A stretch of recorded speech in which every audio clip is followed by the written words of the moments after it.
everyone, happy Thursday. Thank you so much for joining me on Evening Beat to get another look at your top local headlines on this Thursday night.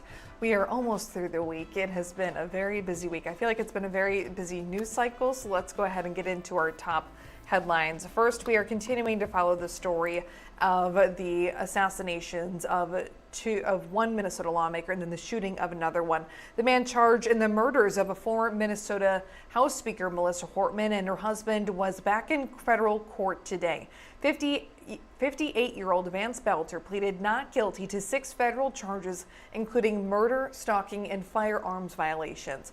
Prosecutors say Belter disguised himself as a police officer when he went to the Hortmans' home and fatally shot them in June. The family's dog was gravely injured and later euthanized. Belter is also accused of shooting Minnesota State Senator John Hoffman and his wife Yvette in a separate shooting on that same day. They both survived and are recovering. Prosecutors have yet to decide whether they'll pursue the death penalty.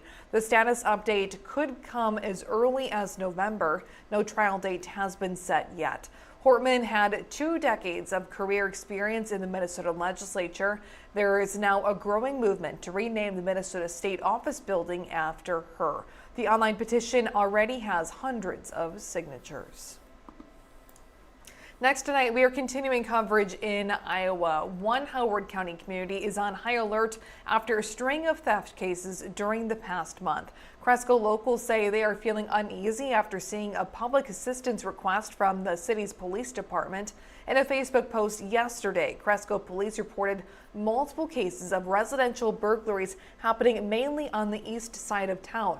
These cases involved forced entry, early morning home intrusions, and stolen lawn equipment. One Cresco resident tells KCTC she has lived in the community all of her life, and the recent events have had her feeling concerned. And we will bring you updates on the story when we have them. Now, not our last story, we have another story tonight out of Iowa as well. A North Iowa PE teacher is on administrative leave and facing charges after authorities say he requested and sent inappropriate pictures to someone he thought was a minor. The Winnebago County Sheriff's Office arrested 35-year-old Skylar Ahrens yesterday after an undercover investigation. According to court documents, last Saturday, Ahrens asked a deputy posing as a 15-year-old girl for nude photos. Ahrens was reportedly speaking with the undercover deputy under a name that mentions PE on Reddit.